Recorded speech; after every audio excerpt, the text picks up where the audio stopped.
Welcome to another very special edition of the Pit Walk down here at Mallala Motorsport Park for SA Time Attack, and I'm joined by Ryan Smith in what is one of the best presented R34 Skylines you're ever likely to see at a racetrack.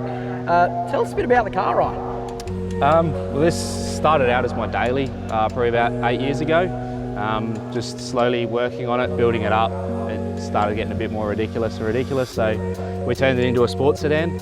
At the time, kind of looking at regs, looking at what suited us, what we felt like doing. Definitely sports sedan was where we wanted to go. It's kind of, the category is, to a certain degree, just do what you want, have fun. Everyone in the category is just a good bunch of lads, so it's competitive. We all on the track, we are all at each other, but in the pits, everyone's mates.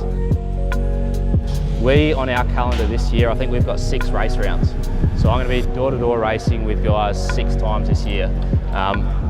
And like I said, it is door-to-door. Like, you grid up next to each other, you'll biff and barge. Like, there's definitely not a Rubbins racing kind of mentality. Everyone's built their cars, everyone loves their cars. But if I'm in the corner, it's my corner. Yeah, well, basically this car first hit the track in kind of this iteration in 21, and it was our testing year. So I think we did 4 events before I actually finished the single session. And then 2022, we actually ended up coming 3rd outright in the SA State Series. So we had some pretty good competition, like a lot of names like Matt Wildy, Josh Pickett, Miles, all those guys there. They're no slouches behind the wheel, and yeah, it was good fun.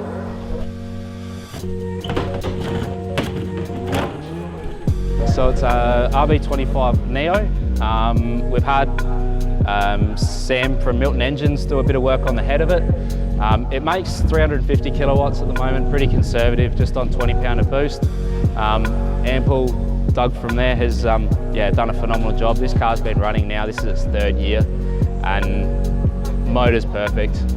It's just a testament to, in my opinion, Doug and his tuning.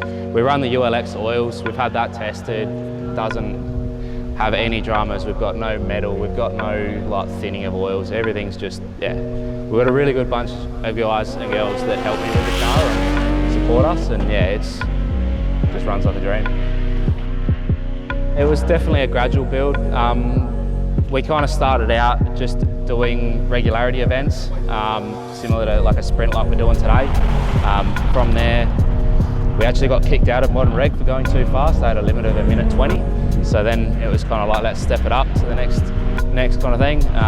Watching a lot of the sports sedans getting around, was just, the old school stuff's killer. It's awesome. So we wanted to go with that vibe, something a bit wild, something that definitely grabs attention.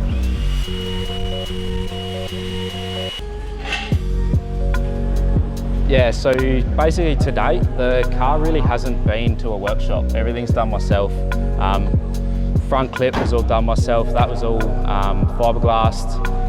Most of it was actually put together with core flute, fiberglass over the top. We made a big mould of it, and then we pulled this nose cone. We are working on doing the rest of the car, but as most who have played with fiberglass know, it's a very long and itchy job.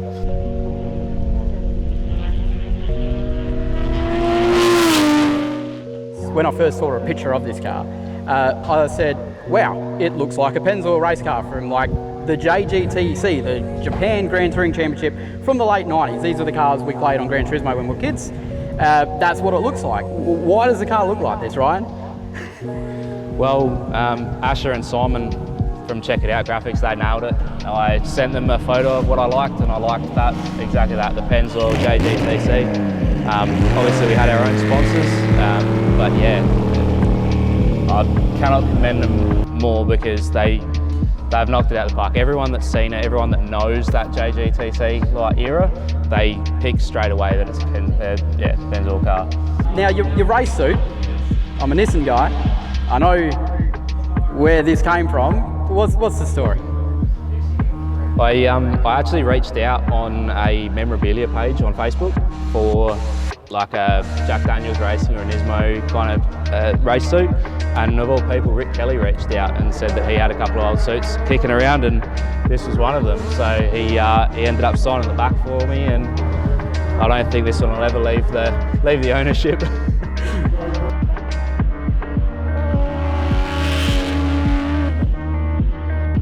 last one, I suppose. It's hard to miss the fact that there's a sticker that looks a lot like a South Australian number plate on the front of that one-piece fiberglass front end that's 4 inches wider than stock. What's the story there? Well, I guess, yeah, like being that it did start off as my road car, it is actually still registered. So, well, can be registered. So we might, who knows, we might see us at a couple of hill climbs this year if things pan out. I would love to see that. So thanks heaps for having a chat with us here, Ryan. Awesome car, awesome suit. Thank you. Great guy. It's another special episode of the Pit Walk here from SA Time Attack. We got some really great stuff coming up here. Thanks very much. Cheers, Ryan. Cheers, mate. I'll see you around, man.